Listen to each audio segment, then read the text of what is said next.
10th class exams రాస్తున్న ప్రతి ఒక్కరికి కూడా సూచనలు ఏంటంటే, ముందుగా మీరందరూ కూడా పరీక్ష యొక్క హాల్కి సమయానికి అంటే 1 గంట ముందుగానే వెళ్ళాలి. వెళ్ళిన తర్వాత కొద్దిసేపు మీ యొక్క సీట్స్లో చక్కగా కూర్చొని కొద్దిసేపు కళ్ళు మూసుకొని చక్కగా ఊపిరి తీసుకొని వదలాలి. కొద్దిసేపు మీ మనసుల్ని అక్కడ స్థిరపరచుకోవాలి. అయితే క్వశ్చన్ పేపర్ తీసుకోక ముందు ఇన్విజిలేటర్ ఏం చేస్తారు అంటే మీకు ఆన్సర్ షీట్స్ ఇస్తారు. అందులో హాల్ టికెట్లో ఉన్న మీ నెంబర్ని చక్కగా చూసుకుంటూ ప్రతి నెంబర్ని సరి చూసుకుంటూ అక్కడ ఉన్నటువంటి గళ్ళలో మీరు నింపాలి. అంతేకాకుండా తర్వాత మీ పేరు రాయాలి. ఎన్నైతే మీరు ఎడిషనల్స్ తీసుకుంటారో వాటన్నిటి మీద కూడా చక్కగా క్రమ పద్ధతిలో 1, 2, 3 అనే నెంబర్స్ కూడా రాయాలి. ఆఖరిలో ఎన్ని ఎడిషనల్స్ తీసుకున్నారో ఆ సంఖ్యని నెంబర్ ఆఫ్ ఎడిషనల్స్ అని ఒక బాక్స్ ఇస్తారు, అందులో మీరు రాయాలి. అంతేకాకుండా క్వశ్చన్ పేపర్ ఎప్పుడైతే తీసుకుంటారో దానిని క్షుణ్ణంగా మొదటి సెక్షన్ నుంచి ఆఖరి సెక్షన్ వరకు ఏ ప్రశ్నలు ఉన్నాయి, నాకు అందులో ఏమేమి వచ్చు అన్నది చాలా జాగ్రత్తగా చూసుకోవాలి. వాటిని ఆన్సర్ షీట్లో ప్రజెంట్ చేసేటప్పుడు ఏం చేయాలి అంటే, ఏ సెక్షన్ నుంచి మీరు ముందు రాస్తూ ఉన్నారో ఆ సెక్షన్ పేరు రాయాలి, ప్రశ్న నెంబరు రాయాలి, అప్పుడు ఆన్సర్ చక్కగా రాయాలి.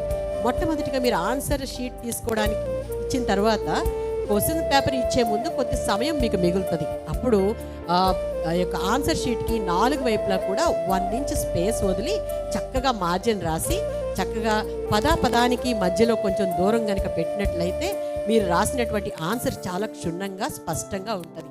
కాబట్టి ఇవన్నీ మీరు గమనించుకోవాలి. మరి ఎక్కువగా నేను సలహా ఇచ్చేది ఏంటంటే, బిట్ పేపర్ నుంచి ఇంచుమించుగా ఒక 30 మార్కులు మీకు రానే ఉన్నాయి. ఏ బిట్స్ కూడా మీరు వదలకూడదు. కాబట్టి ప్రతి ఒక్కరూ కూడా ఆ బిట్ పేపర్ని బిట్సే కదా అని అనుకోకుండా చక్కగా బిట్స్ని చాలా చక్కగా చదివినట్లయితే మీకు అది మంచి స్కోరింగ్ రావడానికి ఉపయోగపడుతుంది. అంతేకాకుండా ప్రతి ప్రశ్నని నెంబర్ వేయడం మర్చిపోవద్దు, ఆన్సర్ రాయడం మర్చిపోవద్దు. అయితే లెక్కల పరీక్ష గురించి నేను ప్రత్యేకంగా చెప్పాలనుకుంటూ ఉన్నాను. ఏంటి అంటే, మొట్టమొదటి కొన్ని వర్డ్ ప్రాబ్లమ్స్ ఉంటాయి. ఆ వర్డ్ ప్రాబ్లమ్స్లో ఏవేవైతే ఇచ్చాడో అవి ముందుగా రాయాలి. తర్వాత దానికి మనం ఏ యొక్క ఫార్ములా యూజ్ చేస్తున్నామో అది రాయాలి. తర్వాత వారు ఏది కనుక్కోమన్నారో రాయాలి. రాసిన తర్వాత ఈ ఇచ్చిన విలువలన్నీ కూడా అందులో చక్కగా సబ్స్టిట్యూట్ చేయాలి. తర్వాత ఆన్సర్లో మనం యూనిట్స్ రాయడం మర్చిపోకూడదు. కంగారులో యూనిట్స్ రాయడం మర్చిపోతారు, ఫార్ములా వేయడం మర్చిపోతారు. ఈ ఇచ్చిందంతా కూడా క్వశ్చన్ పేపర్ నుంచే మనకు మార్కులు వచ్చేస్తాయి. కేవలం మనం ఒక సింప్లిఫికేషన్ చేయడంలోనే మన యొక్క సమస్య ఉంటుంది. కాబట్టి ఇచ్చిన విలువల్ని చక్కగా రాయాలి. ఆఖరిన యూనిట్స్ రాయడం అస్సలు మర్చిపోవద్దు. ఫార్ములాకి కూడా మార్క్స్ ఉంటాయి. కాబట్టి ప్రతి ఒక్కరూ కూడా, అలాగే ఫిజిక్స్ ఎగ్జామ్ కూడా చాలా అన్ని డెరివేషన్స్ ఉంటాయి. డెరివేషన్స్ ఉన్నప్పుడు చక్కగా ఆ యొక్క డెరివేషన్ని చదివే పద్ధతి ఒక మైండ్ మ్యాప్ లాగా మనం గుర్తుపెట్టుకోవాలి. ఎక్కడ మనం మొదలు పెట్టాలి, ఎక్కడ మనం స్టాప్ చేయాలి, ఎలాగ మనం డెరైవ్ చేయాలి అన్నది కూడా జ్ఞాపకం ఉంచుకోవడానికి కొన్ని సులువైన పద్ధతులు ఆల్రెడీ మీ టీచర్స్ చెప్పే ఉంటారు.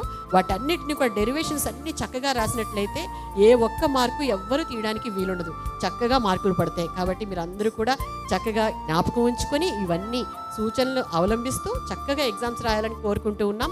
అంతేకాదు 10th క్లాస్ ఎగ్జామ్స్ రాస్తున్న ప్రతి ఒక్కరికి కూడా all the best. May God bless you all. మేమందరం మీకోసం ప్రేయర్ చేస్తూ ఉంటాం. Thank you.